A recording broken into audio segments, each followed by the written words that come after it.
Good morning, everybody, and welcome to the Hardcore Mortgage Real Estate Business Podcast for February 1st. It's Wednesday, which means tomorrow is Groundhog Day, everybody, so that's pretty exciting. Our special guest today, we have a great realtor partner, very experienced, very, very smart, and she's going to educate us on everything that's going on in her area. Please welcome Kelly Thomas from eXp in Trenton. Hi, Kelly. Hey, hello. How are you? I am doing great. I have my yellow shirt on because it's sunny out. It's been so cold and gray, so I'm bringing the sunshine. I love that. And for those of you who are listening that are in warmer weather, it was about 8 degrees when we woke up this morning. So here in southeastern Michigan. So I want to give a shout out to Kelly Thomas for joining us this morning. Also, our esteemed panel, Becky Alley. Hi, Becky. What is going on, everyone? I actually almost wore the same exact shirt, Kelly, or something similar, but I opted for green. So you can be the sun, I will be the earth, and I will be well in the world.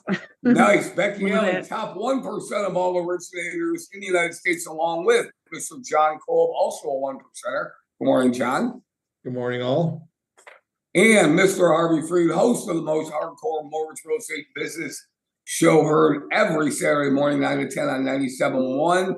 Kelly's been a guest on that show as well. And Kelly, I want to get off on this topic right with you right now. We're going to have a little fun. We're going to be energetic, enthusiastic. Of course, right now in your market, the perception in Trenton right now, currently, for example, in Trenton, Michigan, I've looked it up. I try to keep up with the market every day. 23 homes listed in Trenton. That is down from 28 from last week. Where do you think Trenton and your area downriver is heading for the remainder of the winter going into spring? And really, what's going on? Tell us a little bit what's going on in your area. Certainly. So the market has seemed to pick up overnight, and this is with buyers. And we, like you guys said, we're down with inventory. Inventory is low. So if anybody is considering selling their house, talk to a realtor because there are active buyers out there. For example, I was just in a multiple offer situation on Monday, and I was going well over the offer price. So here we are. We're back in this market already. January has been one of the busiest months for many realtors who have been in the business for some time. And we're starting to see that. I do not see it slowing down. I do not see it slowing down at any time soon. So I think heading to the remainder of winter and then going into that spring month where, we always see an increase in activity, it's going to continue to increase. I like that, Kelly. And Becky, you're down there a lot. You live down there. We talk about it all the time. There are certain pockets in metropolitan Detroit that are really, really hot.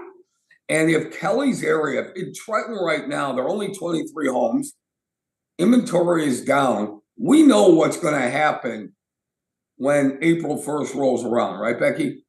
Well, yes. I mean, so Kelly's market is everywhere, right? So there isn't a market that she is not in tune with, whether it's the downriver area or if it's Waterford. I mean, she literally is going to go everywhere with her clients. She's even, branching out and has a team in Virginia as well. So she knows what's going on a national level, but she's really, really good on hyper focus on what her clients are into. And everything kind of seems to be reigning true with what we've been talking about, where there is this little moment where buyers could really, really capitalize on getting concessions. And it was a buyer-seller's market. But the reality was this has always been a seller's market. So now with these buyers kind of flooding with the lack of inventory, it's starting to exploit the fact that we never really recouped any inventory truly. And that's why you're seeing these multiple offers happening. I mean, you will see a little bit at ask, but I don't have one purchase agreement on my desk that actually was at asking right now. And the ones that I have with concessions were ones from probably 15 days ago, because there was a huge switch that happened super fast. And to Kelly's point, spring is coming early in Michigan, like it has been the last 5 years, for sure. Well, we're going to figure that out tomorrow. The groundhog is going to let us know that. It's coming. Tomorrow, right? we're going to try and figure that out. John Kolb, you and I, we're discussing the market, and we always do. We'll get into some Fed talk. I'm really tired of Fed talk, but that's in about 20 minutes. We'll talk about that. But in your area, John, you're a little bit north. I know everybody goes everywhere, but John, what's going on in the Birmingham, Bloomfield, Rochester area? Tell me about what's going on for you. I mean, there's a lot of offers going out, but there's just not a lot of pickings to choose from, right? You know, everybody wants to get pre-approved. They're out there looking, so we're starting to see, you know, the movement start, but there's just not a lot of inventory in the areas. I know that Royal Oak's got a lot of inventory, but that doesn't necessarily mean that those homes are buy worthy, in my opinion. A lot of people still out there trying to get top dollar over asking, thinking that they can get everything under the sun, when in reality they can't. Sellers are just listening to advertisements in news media that is probably 6 months old, like we talked about on the radio show this past Saturday, and they're behind the eight ball. They're just behind the times, and they still think they can get this. You know, in fact, I had a conversation over the weekend where somebody said, "Why isn't my rate in the threes?" I said, "I can't even talk to you. You're not even in touch with what's going on." So, I mean, it's just one of those things where, hey, you know what? I don't buy cars every single day. I don't sell cars every single day. I have no idea what financing on cars is going for, or what happens when they put the lug nut on the rear wheel. But I can tell you that if you are out there shopping for something, you should be in tune with what's going on in the market, and some of these people are not. And right now we're kind of having a correction in our area up here where expectations need to be reset, and people need to start listening to the professionals like Kelly. I like that. And Harvey Freed, you're busy right now with buyers. What's going on? What are you finding out from the buyers right now in your market? Yeah, I'm with Kelly on that. It's multiple bids already. I'm a recipient of a signed purchase agreement for a first-time home buyer. It's awesome. So it's pretty exciting stuff out there. And we talk about that little moment in time, and we felt it a couple weeks there in January. And I still think there's like 2 months left on the table here, where everyone realizes when April hits that they want a house also, and it's going to be back to 10,000 and 15,000 over asking. So get in now, get that real estate team together with a great lender like us, and we'll go ahead and you'll get a house before everyone else is going to be overpaying. Yeah, hey Kelly, I want to get into a little bit about communication, negotiation, but I have to ask you this question. Sure. I would be remiss because they led me down a path that I like to go every now and then. Are your sellers, do they have more realistic expectations, or are their expectations still in the sky? Great question. However, I firmly believe that whatever expectation you set is what's going to be. So of course the sellers are going to have expectation, even buyers are going to have expectations, but you're the professional and you have to remember that, right? So you have to make them your focus. You have to put your ego aside, but you also have to be an active listener. And you have to remember that you are the professional setting the expectations. And with this market changing as fast and as quickly as we've just seen, and probably will continue, you have to remind, people of this. Like John was saying, he's the professional. We are the professionals in this industry. I'm not a professional. I don't sell cars. We can't speak to that. But as long as you are setting the expectation, then you should have a much smoother transaction. And believe me, I learned this from experience because I wasn't doing that previously. And that goes hand in hand with communication. So how well you listen and how effective your questions are. So I was saying I'm rereading Never Split the Difference by Chris Voss, and it's like I'm relearning these foundational tactics all over again. And if you can't tell, I'm super excited about it. Chris Voss was a former international hostage negotiator for the FBI. So he's negotiating lives, a little bit more important, obviously, than, contracts, but still, nevertheless, like we are negotiating for people's homes, which is not as important, but very important to say the least. And it's all going back to foundational skills, which you already inherently know. And what I truly believe that we can get whatever we ask for. You just have to ask the proper way, right? So you just have to make sure that you know the right questions to ask, and you can get what you want. It's all about the illusion of control. So we give the illusion of whoever we're talking to, whether it's our client, our buyer client, or actually we use this in all areas of our life. If you're a parent, then you know exactly what I'm talking about. And it's the illusion of control. And you just have to make sure that you're asking the right question and mirror and matching that person. So their tonality, their speech patterns. Tonality is big, especially for women. Like we tend to do an inflex up in our voice when we talk, and it perceives it as a question. So we got to make sure that when we're setting these expectations, we have the right tonality to make sure that what we're saying is a statement and not a question. And then when you're asking the question to whoever you're negotiating with, you mirror what they said. So give me a question. My house, or a statement, my house is worth 500,000. And instead of, kind of being like, I wonder why they're thinking that, say, you think your home is worth 500,000? So you're mirroring that question, and then you pause and you wait for them to respond. And they literally will figure it out on their own of why they think their house is worth 500,000. And it's called active listening. Listening is an active skill, and it's something that takes practice. It's not that easy. And so this is just some of the foundational tactics that I'm relearning in this book that I think is fantastic. If you haven't read it, I would, even if you're not a real estate agent, I strongly recommend reading it. It's great. And I love that. And I love the fact that you're rereading something that you really like. And oftentimes, as you indicated, if you read it again, you learn a little bit more, and you have that, oh yeah, aha moment. Oh yeah, aha. I know I have to do this. Becky Elliott, let's talk about that. And I really love that. The illusion of control. I love that. It's always better for me when it's somebody else's idea or they think it's their idea, right? So if they think it's their idea, they're going to go along with it. But Becky Elliott, what happens when you're dealing with a really tough client? And I'm going to use Kelly's words. They're trying to take you hostage. What do you do? How do you say no to that person and then flip it around in a professional way to where, you know what, you're now seeing eye to eye with that client? Can you give me an example of a really tough client that you turned over your way? I like to describe it as being professionally pushy, right? So when you are, you're dealing with these kinds of, with our clients, right? You set those expectations, but I love the fact that when she was, you're relearning skills every day. So if you're not relearning something that you've already learned, because you're coming from a different place now, where I was 5 years ago reading a book is not going to be this place that I am now reading a book or having these same conversations. So a lot of it is just understanding where they're coming from. And I'll give you an example. This wasn't a hostile situation, but this was an emotional situation. I have a first-time home buyer. He's never been through the process before. He was in and out of jobs during COVID. And we asked him for his 2022 W-2. And the response was, I'm having a mental moment, and I don't think I can no longer go through this transaction and buy this house. He described it as a mental breakdown. So I said, all right, I will reach out to you tomorrow. Let's have a conversation.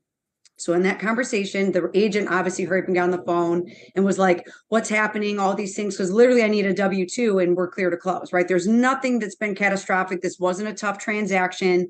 There was nothing really bad happening at all, service-wise, nothing. It was just their perception, their trauma, whatever they were dealing with. So I reached out to them and I said, hi, buyer. Explain to me, what is it that you're feeling? Are you nervous? Are you scared? We reached that point of where he felt comfortable expressing his anxieties to me and what he really was afraid of. And part of it, and once we got down to the nuts and bolts of it, we were able to find a common ground. I understand how you're feeling because I felt this way in this point in time in my life.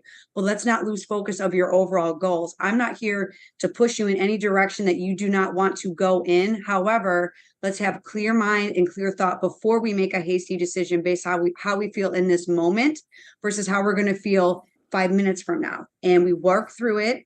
He said, you're right. I am excited.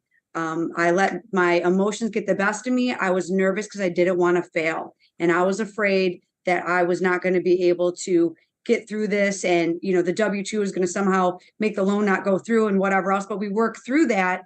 And that was a great moment for him, for myself. And I've been checking on him every day because, mental health is real and you don't take that lightly. But it's not always about someone being aggressive on the other line. Sometimes it's a cry for help and they need someone to just encourage them, give them that positive reinforcement that they're about to do something that no one in their family has ever done before. And we're here to help them, guide them through that. And I take a lot of pride in, the fact that I work alongside people like Kelly and ourselves where we're able to really make these lasting connections with people, and whether they're being aggressive when we turn it around, or they're being like upset and we turn it around, or they're coming from a place of being afraid and we turn it around. We're here to help, whether it's now or 5 years from now. And I take a lot of pride in the people that I associate with also being in line with that. Well, it always comes back to that. And for Kelly, for John, for you, Becky, Harvey, myself, we always say it, we're not helping. We're not selling, we're helping people. And John, client service is a big topic with us. It's why we do what we do. It's why we're not only a large lender, but we can service people on a boutique level, a one-on-one service level. And if you don't have that personal service connection with somebody, I've seen relationships over an eighth of a point in interest rate, 30-year relationships disintegrate because the information wasn't disseminated properly. John, tell me about a time where you actually said no to a client and it turned into a yes, because a no can be a powerful thing. When a client wants you to do something and they're not going to comply seemingly, that we turn around and say, hey, listen, we're here to help you. We're going to walk you along, hold your hand during this transaction. And you actually turned a no, somebody that wasn't going to go with you, into a positive experience. Well, I mean, that's a on the spot come up with a scenario. And yes, I think I have one that just recently at the beginning of January, we had a client that was waffling between us and a local bank over a 0.25% in interest rate. And it really came down to that they did not finish our application, but did apply with the local bank. And we got them to kind of rethink their process, but go back and ask this local bank, when are they going to be able to actually get you closed? Because you want to close in less than 30 days. And, a quarter in interest rate is only X amount per month. And what you're asking me to do is jump through hoops and get all this done, which I'm happy to do so. But we got to get this going right now. And after analyzing what the bank had told him and their projection on when he might close, he wanted to close earlier than his 45-day purchase agreement, under 30 days, and the bank wasn't even promising to close within that 45 days. So we turned all that around, listened to his objections, listened to his needs and wants, actually got him into a similar, if not better transaction. And he is happy as a pig in pie, and he's closing this Friday and ready to go. Well, I think that's wonderful. And I will tell you what else. What we can do that other people can't do is we give that personal service. Everybody says, Kelly, and I'll go to you, Harvey, after I get back to Kelly. Kelly, everybody says they have personal service goals. Everybody says that they treat their clients the best in service. You hear that all the time. I'm a big believer in giving the client what they want, but giving the client what they want up to a certain point. I believe saying no can be a very powerful thing, because I think from time to time, if you have an educated client and they're making calls or they're taking meetings and they're not meeting with just one realtor, or they're meeting with 2 or 3, and they're not meeting with one loan officer, they're meeting with 2 or 3, they're going to hear the same old thing. We come from an approach of honesty. They test us. We say, no, we can't do this. We can't do that. But here's what we're going to do. I think clients really like that. They don't want to hear the boilerplate stuff. They want to hear honesty. They want to hear, and this is Detroit. All right. They don't want, they don't want to be sold anything. They just want the facts, and they'll make the decision. And like you said earlier in our conversation, sometimes if you just listen to what they're saying, they're going to come up with the answers on their own, Kelly. Exactly. And that's where the power is, right? Because they have that control, they feel like they're in control of the conversation. And actually, to back it up a little bit, you want to get that no. When you get that no, that is where the negotiations begin.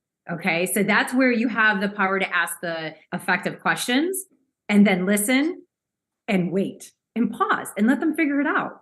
And they don't even know that they gave you, all the power. And I don't like saying that because I love my clients. Most of them end up becoming my friends, but it's always an exchange and a negotiation. Like I was saying, in any area of your life, even with my children, when it comes to brushing your teeth or going to bed. So there's always going to be some sort of power with that give and take, right? So you want to start with a no. Because again, like I said, that's where the questioning begins.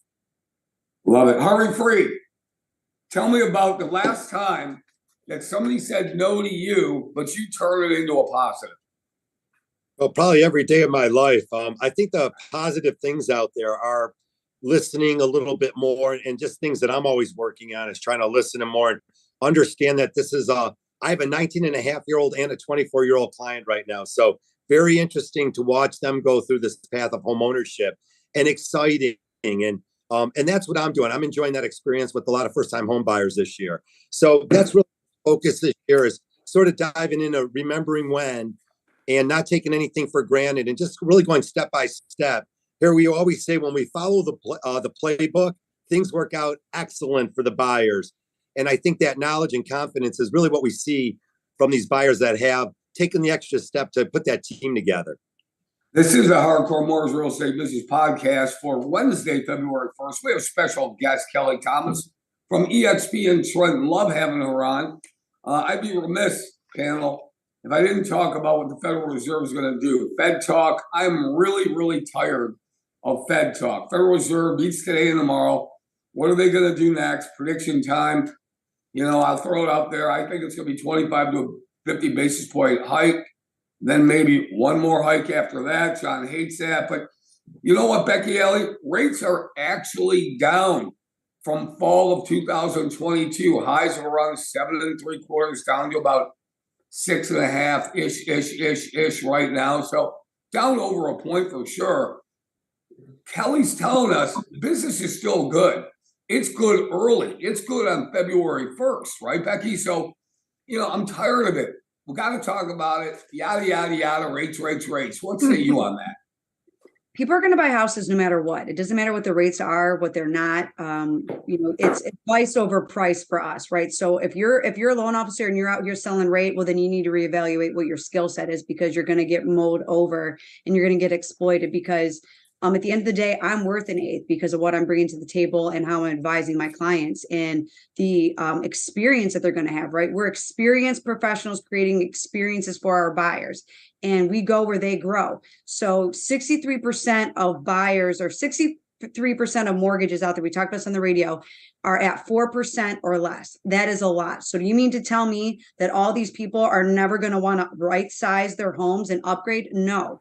As an experienced agent like Kelly, what they're now doing is, how are you going to leverage that low interest rate home into your real estate portfolio and take the next step up? People are not going to stay in these homes that are too small for them when their houses and their families no longer fit what their needs and their goals are. So it's about recognizing what their current rates are doing, who has those interest rates, and then how are you going to leverage that for your goals. And the Fed, if they raise them 0.25%, great, but I personally think we're going to settle in the fives.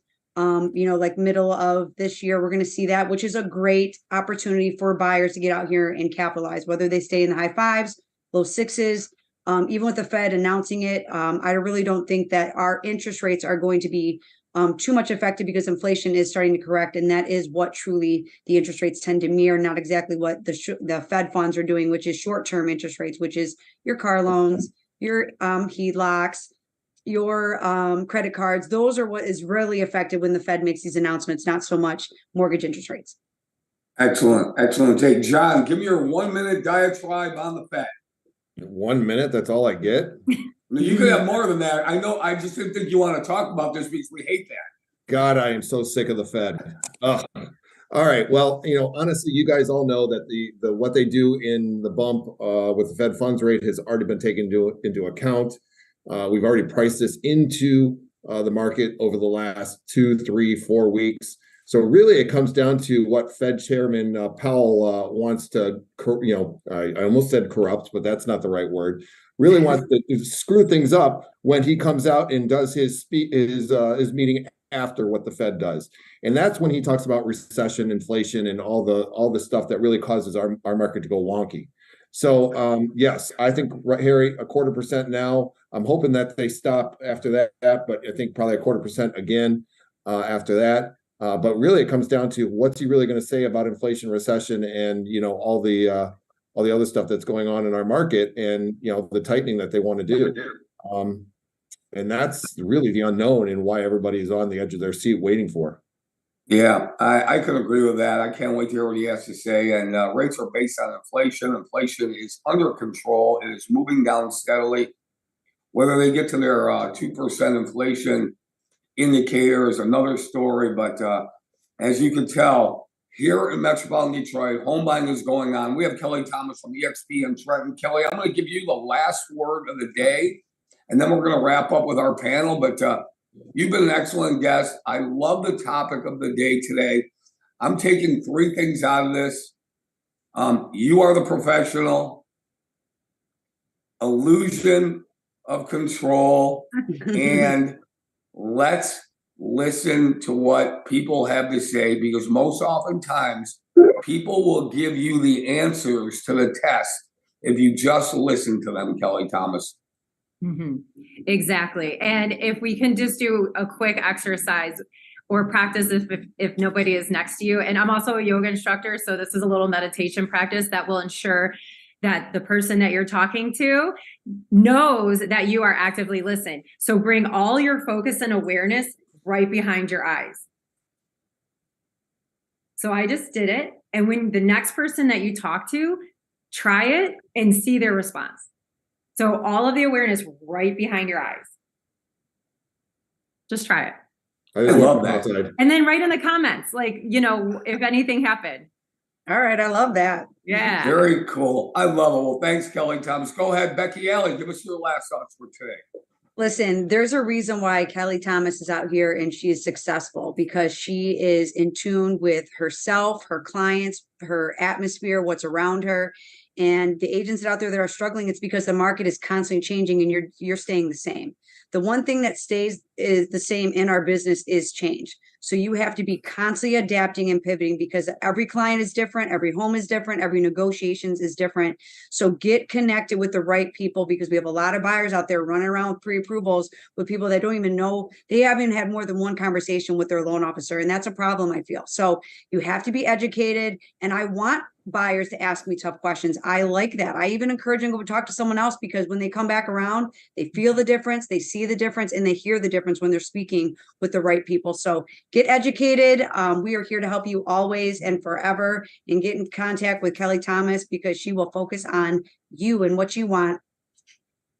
Exactly. Excellent. I love it. John Cole. Excuse me. A little tickle in my throat. John Cole. I mean, just, stay the course. Let's get going on some new purchases. They're projecting that spring is going to be a pickup to everything, like we've all talked about. Moreover, lower rates are coming, and I think home prices are going to still continue to go up. Maybe not at the crazy levels they have in the past, but continue to rise, because there's not that much inventory and people want to move. Yeah, such a positive podcast today, Wednesday, February 1st, Hardcore Mortgage Real Estate Business Podcast, brought to you by Capital Mortgage Funding, powered by Fairway Independent Mortgage Corporation, Equal Housing Lender. Kelly Thomas, you are a jewel. You're fun, you're upbeat, you're positive. And let me tell you this, from a parent standpoint, it's always a negotiation with our children. I don't care if they're 5 or 25. It really doesn't matter. Indeed. And we appreciate you. Our producer and director this morning has been Roberto Beauchene. He is in the booth. For Becky Alley, John Kolb, the departed Harvey Freed, and Kelly Thomas. Appreciate all of you. Listen, make it a great day, and we'll see you soon.